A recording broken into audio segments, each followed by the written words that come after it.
IPL 2025 season కథ ముగిసింది. RCB కల నెరవేరింది. ఎన్నో ఏళ్లుగా ఊరిస్తున్న ఐపీఎల్ కప్పు వచ్చి ఆర్సీబీ ఒళ్ళో వాలింది.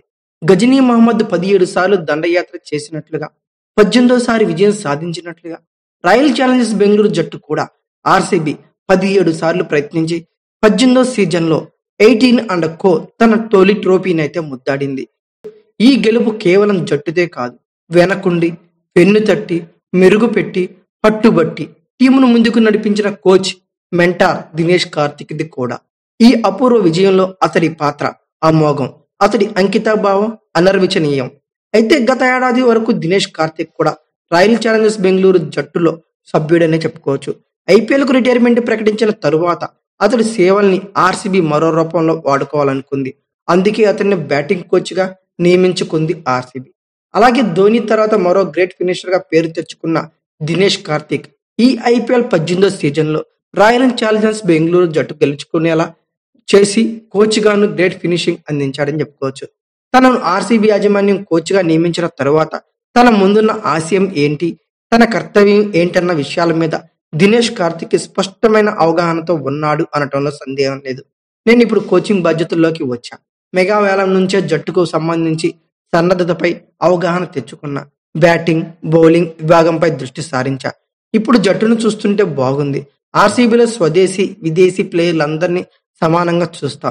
క్లిష్ట పరిస్థితుల్లో ఎవరు ఎలాంటి పాత్ర పోషించాలన్నది చెప్తా అని డీకే అయితే తాను కోచ్ పదవి చేపట్టిన మొదట్లో ఓ ఆంగ్ల మీడియాకు వెల్లడించాడు.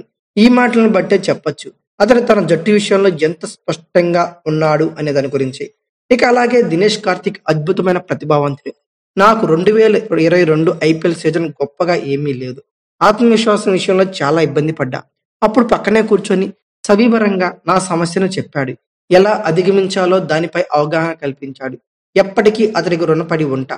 థ్యాంక్ యూ డీకే అని విరాట్ కోహ్లీ అయితే స్పష్టం చేసి చెప్పాడు. నీ అమూల్యమైన సలహాలతో మెరుగ్గా రాణించగలుగుతున్నా అని గతంలో ఓసారి విరాట్ కోహ్లీ చెప్పుకునే చెప్పాడు. దినేష్ కార్తిక్ గురించి కూడా మాట్లాడాడు. అతడు జట్టులో ఆటగాడిగా ఉంటూనే ఆర్సీబీ స్టార్ బ్యాటర్ అయిన కోహ్లీకి మార్గనిర్దేశనం చేశాడు. ఇప్పుడు కోచ్ అవతారం ఎత్తిన తర్వాత విరాట్ కోహ్లీలో మరింత స్ఫూర్తి రగిలించి ఉంటాడో కదా. ఒకప్పుడు స్పిన్ బౌలింగ్ లో కాస్త ఇబ్బంది పడే విరాట్ కోహ్లీ ఇప్పుడు గెంగరాలు తిరిగే బంతులను కూడా అలవోగ్గా బౌండరీకి తరలించడాన్ని మనం ఈ సీజన్ లో స్పష్టంగా అర్థం చేసుకోవచ్చు. ఆటగాళ్ల లోపాలను పసిగట్టి వాటిని అధిగమించేలా చేయటంలో దినేష్ కార్తిక్ ఇది అందవేసిన వెయ్యి అని చెప్పుకోవచ్చు. ఇటీవల ఓ సందర్భంలో కోహ్లీ ఇప్పుడు స్పిన్ కూడా చక్కగా ఆడుతున్నాడు అని కోచ్ కాంప్లిమెంట్ కూడా ఇచ్చాడని చెప్పుకోవచ్చు. ఒక జట్టుకి యువ ఆటగాళ్లే జీవం, వారి ఆటే ప్రాణం. ఈ విషయాన్ని ఆర్సీబీ కోచ్ దినేష్ కార్తిక్ గుర్తించుకున్నాడు. కోహ్లీ అవుట్ అయిన తర్వాత బ్యాటింగ్ కి వెళ్ళాను. మా కోచ్ దినేష్ కార్తిక్ బాగా ఆడి జట్టును గెలిపించు అని సూచించాడు. ఆ మాటల్లో నాలో స్ఫూర్తిని నింపాయి. నేను తర్వాత మ్యాచ్ల్లో కూడా అదే ఆట తీరునైతే కొనసాగించే ప్రయత్నం చేశాను అని జితేష్ శర్మ ఈ సీజన్లో లక్నో సూపర్ జైంట్స్ పై జరిగిన మ్యాచ్ అనంతరం పేర్కొన్నాడు. ఈ మ్యాచ్ లో జితేష్ శర్మ 33 బంతుల్లోనే 85 పరుగులు చేసి చివరి దాకా నాట్అవుట్ గా ఉండి విజయం అయితే ఆర్సీబీకి అందించాడు. తర్వాత కొన్ని మ్యాచ్లకు జితేష్ శర్మ కెప్టెన్ గా కూడా వ్యవహరించాడు. ఈ వ్యూహం వెనుక కోచ్ గా దినేష్ పాత్ర ఉంది అనటంలో సందేహం లేదు. అలాగే బౌలింగ్ మీద కూడా అవగాహన పూర్తిగా వచ్చింది. దినేష్ కార్తిక్ బౌలింగ్ మీద కూడా పట్టుంది. ముఖ్యంగా యాష్ దయాల్ను అతను తీర్చిదిద్దిన తీరు అమోఘం. భారత్ లో అత్యుత్తమ ఆటగాళ్లలో యాష్ దయాల్ కూడా ఒక్కడు. చాలా శ్రద్ధగా పనిచేసే క్రికెటర్. జట్టు సమావేశానికి వచ్చినప్పుడు ఓ కాగితం తీసుకొచ్చి ఏం చేయాలనుకుంటున్నాడో అది రాసుకునేవాడే. ఎప్పుడు తనకంటూ ప్రణాళికలు ఉంటాయి. ప్రత్యేకమైన నైపుణ్యాలు ఉండటం వల్లే అతడు రిటైన్ చేసుకున్నాం అని దినేష్ కార్తిక్ ఇటీవలే మీడియాతో మాట్లాడుతూ చెప్పుకొచ్చాడు. అలాగే దినేష్ కార్తిక్ క్రికెట్ హాలిక్.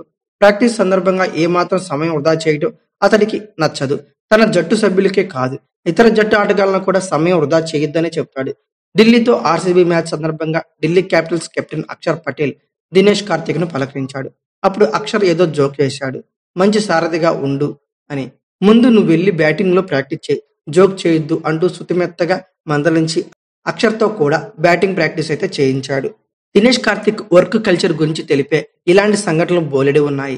ఇవన్నీ క్రికెట్ పై ఈ కోచ్కున్న అంకిత భావానికి అద్దం పట్టేవే. అయితే మొత్తానికి ఆర్సీబీ యాజమాన్యం ఈ మాజీ క్రికెటర్ పై పెట్టుకున్న నమ్మకాన్ని వమ్ము చేయకుండా సుదీర్ఘ నిరీక్షణ తర్వాత royal challengers Bengaluru IPL trophy గెలిచేలా కృషి చేశాడు అని చెప్పుకోవచ్చు. ఇక ఇప్పుడు దినేష్ కార్తిక్ ముందున్న టార్గెట్ ఐపీఎల్ 2026గా మాట్లాడుకోవచ్చు. అయితే ఓవరాల్ గా సుదీర్ఘ నిరీక్షణ అనంతరం royal challengers Bengaluru IPL title విజేతగా నిలిచింది. రజిత్ పటిదార్ నేతృత్వంలోని జట్టు తొలిసారి ఐపీఎల్ ను ముద్దాడింది. ఇక ఆర్సీబీని విజయం అనగానే మనకు గుర్తొచ్చేది విరాట్ కోహ్లీ. అంతగా ఆ జట్టును ప్రభావితం అయితే చేశాడు. అయితే విరాట్ తో పాటు ఈ విజయంలో కీలకంగా నిలిచిన పలువురు ఆటగాళ్లు ఉన్నారు. బెంగళూరు విజయాల్లో కృణాల్ పాండ్యా అద్భుత ప్రదర్శనలను మరువలేం అని చెప్పుకోవచ్చు.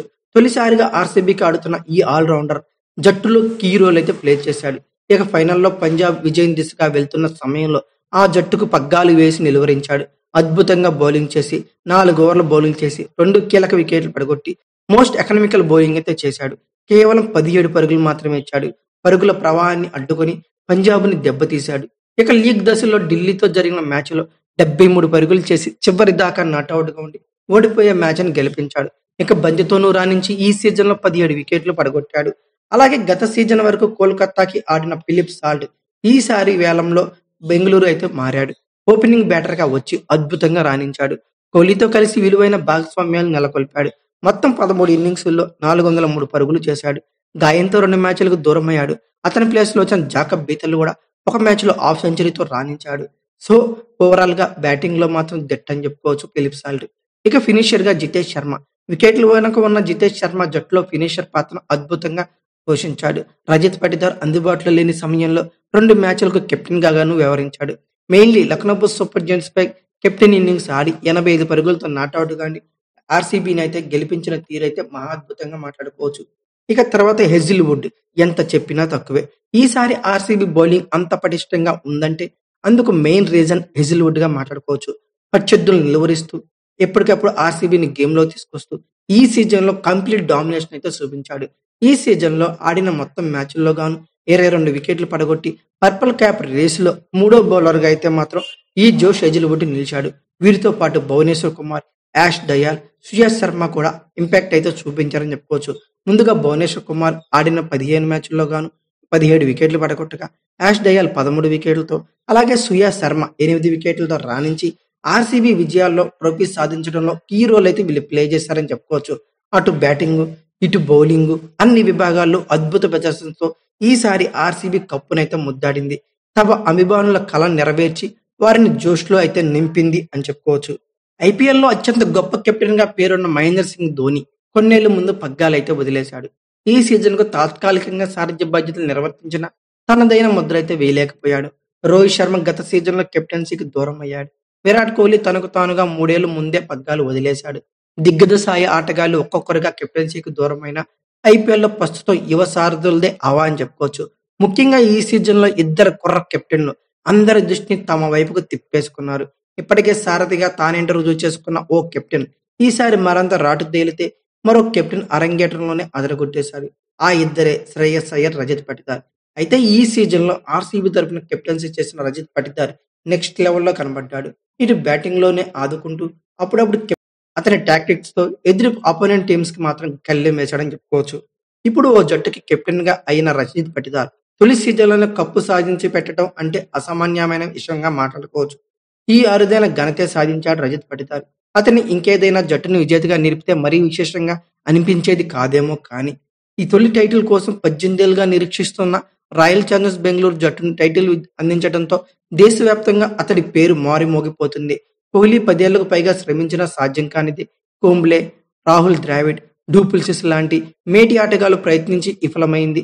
రజత్ పటిదార్ కెప్టెన్సీ అందుకున్న తొలి ఏడాదే సాధించాడు.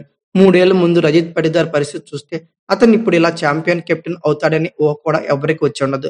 2022 వేలంలో అమ్ముడవనే లేదు. అంతకుముందు సీజన్ లో రజత్ పటిదార్ ఆర్సీబీకి ఆడాడు. తర్వాత సీజన్ కు అతన్ని అట్టిపెట్టుకోమంటున్న ఫ్రాంచైజీ వేలంలో కూడా కొనుక్కోలేదు.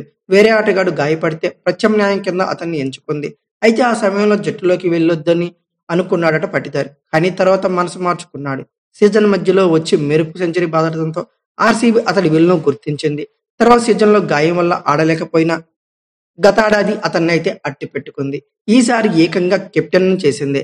రజత్ పటిదార్ కెప్టెన్ గా ప్రకటించినప్పుడు ఆర్సీబీ అభిమానులు అసంతృప్తి వ్యక్తమైంది. తనకు ఆ స్థాయి లేదన్నట్లు మాట్లాడారు.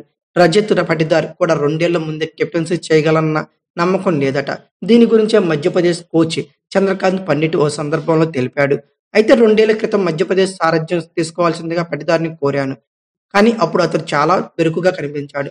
పొదుపుగా మాట్లాడుతూ ఎక్కువగా ఎవరితోనూ కలవని కెప్టెన్సీ చేయగల సత్తా తనకుందని అనుకోని ఉండడు. గతేడాది తాను స్వయంగా వచ్చి సారథ్యం చేస్తా అని చెప్పాడు. ముస్తాఫ్ అలీ ట్రోనీలో జట్టును ఫైనల్‌కు చేర్చాడు అని పండిట్ అయితే తెలిపాడు. ఈ అనుభవంతోనే అంచనాలుండ జయించే బాధ్యతను తీసుకోవడమే పెద్ద సవాల్‌గా మాట్లాడుకోవచ్చు. ఈ సవాల్‌ను స్వీకరించి జట్టు రాతను మార్చేశాడు పాటిదార్. ఇక అంచనాల ఒత్తిడిలో వల్ల ఏమోకి సహా గత కొన్ని కెప్టెన్లందరూ తీవ్ర ఒత్తిడికి గురయ్యారు. గెలవాల్సిన మ్యాచ్‌లను ఓడిపోయేవారు. కానీ రజత్ పటిదార్ చాలా ప్రశాంతంగా పని చేసుకుపోయాడు. గత సీజన్‌తో పోలిస్తే జట్టు మరీ గొప్పగా లేకపోయినా ఉన్న వనరులను అతను సమర్థవంతంగా ఉపయోగించుకున్నాడు. సరైన ఆటగాళ్లను తుది జట్టులోకి తీసుకొని వారి నుంచి బెస్ట్ అయితే రాబట్టాడు. హెజిల్‌వుడ్‌తో పాటు ఫిలిప్ సాల్ట్, కృణాల్ పాండ్యా, దేవదత్ పడిక్కల్, యాష్ దయాల్, భువనేశ్వర్ కుమార్ వీళ్ళందరూ గత కొన్నేళ్లలో ఉత్తమ ప్రదర్శన ఈ సీజన్‌లోనే. కోహ్లీ సైతం ఈ ఏడాది అదరగొట్టేశాడు. అతనికి ఇవ్వాల్సిన గౌరవం ఇస్తూ జట్టును తనదైన శైలిలో నడిపించిన రజత్ పటిదార్ బ్యాటర్‌గాను సత్తా చాటాడు. ఫీల్డింగ్‌లో కూర్పులు, బౌలింగ్‌లో మార్పులు, తెలివైన నిర్ణయాలతో అతను ప్రత్యర్థులను ఆశ్చర్యపరిచాడు. ఫైనల్‌లో ప్రతికూల పరిస్థితులు ఎదురైనా తడబడలేదు. ప్రమాదకర ప్రభ్-సిమ్రాన్ సింగ్, జోష్ ఇంగ్లీష్‌లను బౌలింగ్ మార్పులతో బోల్తా కొట్టించాడు. శ్రేయస్ అయ్యర్ సహా ప్రధాన బౌలర్లతో చెక్ పెట్టించాడు. ఈ ఫలితమే ఆర్‌సీబీకి తొలి కప్పు. అయితే రజత్ పటిదార్ గురించి మీరేమనుకున్నారో ఖచ్చితంగా కామెంట్ బాక్స్‌లో పిన్ చేయండి. అలాగే ఆర్‌సీబీ టైటిల్ విజేతగా నిలిచిన తర్వాత మీ ఒపీనియన్ ఏందో కామెంట్ బాక్స్‌లో పిన్ చేయండి. అలాగే ఈ వీడియో గనుక మీకు నచ్చితే like, share, comment plus subscribe చేసుకోండి. అలాగే పక్కనే ఉన్న బెల్ ఐకాన్ నొక్కడం మాత్రం మర్చిపోకండి. Thank you for watching. Have a nice day.